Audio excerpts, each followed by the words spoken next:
What's going on, y'all? It's Spliffy. Today I'm coming in with a banger of a video, man. This is gonna be about the time that I got faded with my friend's mom. I fucked up the intro like 4 times because I kept laughing while trying to say that, so I hope y'all enjoy this vid, man. This takes place sophomore year at high school, so I was about 16. It was towards the end of the school year, and I remember that because I was driving and everything. Also, if you aren't familiar with my stories, pretty much 90% of the shit that I talk about on this channel happened in high school. So I use the years of my high school almost as like a timestamp. It helps me remember a little bit that way. This happened on a Friday, I remember, because we didn't have school the next day. I remember I went about my day like everything was normal, smoked before school and nothing really went down besides a nap in first period. Fourth period rolled around and I had class with my boy Jake. Now, Jake and I were pretty tight. We had smoked with each other a handful of times and we were bored as hell, and obviously we were trying to find a play before the weekend hit, so we were hitting people up and we couldn't find anything to do. Eventually he just says, fuck it, come to my crib and we'll find something. We did indeed find something to do, but give me a second to explain, man. So after school we slid to his crib and it was a spot, but his mom got home at about 4 or 5, so that gave us like 3 hours to get situated. So once again we started texting people, and at this point, man, I'm hitting up almost everyone that I know. Like everyone that I know who's cool, I texted him, and I'm just trying to find anything that could possibly entertain us for that weekend in particular. So this goes on for about 20 minutes and just crickets, man. Like nothing was going on that weekend for some reason. I don't know, it seems like that a lot of the time. But so I don't even really need to give this dude a name, but I'm just gonna call him Chase. So eventually a dude hits me up named Chase, and he was like, nah man, I don't know of any spots tonight or any parties or anything, but I got some liquor in case you find one. I can pitch or I can sell, just let me know.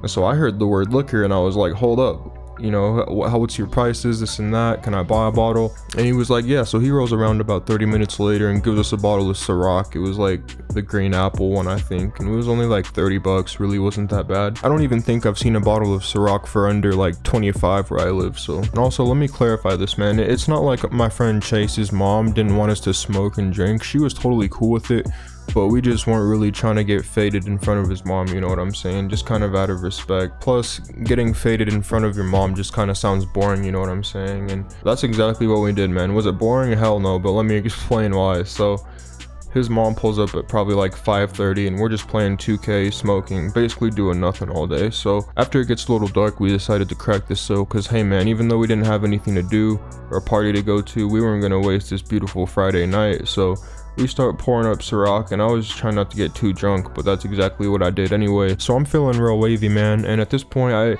I came to the realization that I definitely wasn't gonna drive home, so I just said fuck it and made myself a plate in Jake's kitchen, because it's not like I was gonna go and drive and get food either, right? So as I'm making this plate, his mom came in and I could clearly tell she was intoxicated off of something, and I realized like, oh shit, did I leave the Ciroc in the kitchen, bro?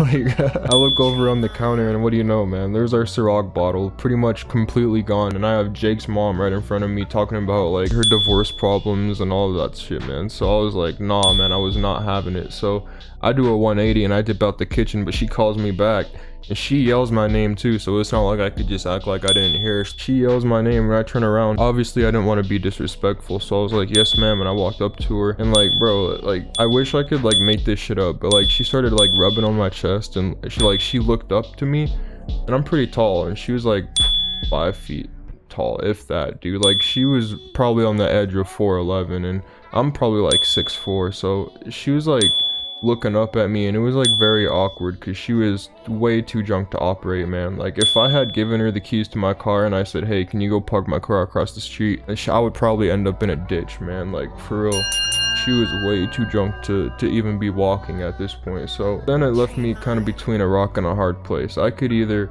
just totally dip and act like this never happened, or I could entertain it and be a bad friend. And I was cool to my boy Jake, and if Jake is watching this, I'm sorry, bro. I decided his mom was probably too drunk to even remember this shit anyway, so I just did a speed walk back to Jake's room and I locked the door and I acted like nothing ever happened. But I think he knew something was up, because when I got back he was like, what did my mom say? And I was just like, I don't know, bro, go ask her, you know, like, because I wasn't really about to tell him that his mom did all that. But anyway, man, that was the time I got faded at my boy's house with his mom. If you liked the video, leave a like. If you liked it even more, subscribe. It's been your boy Spliffy. Peace.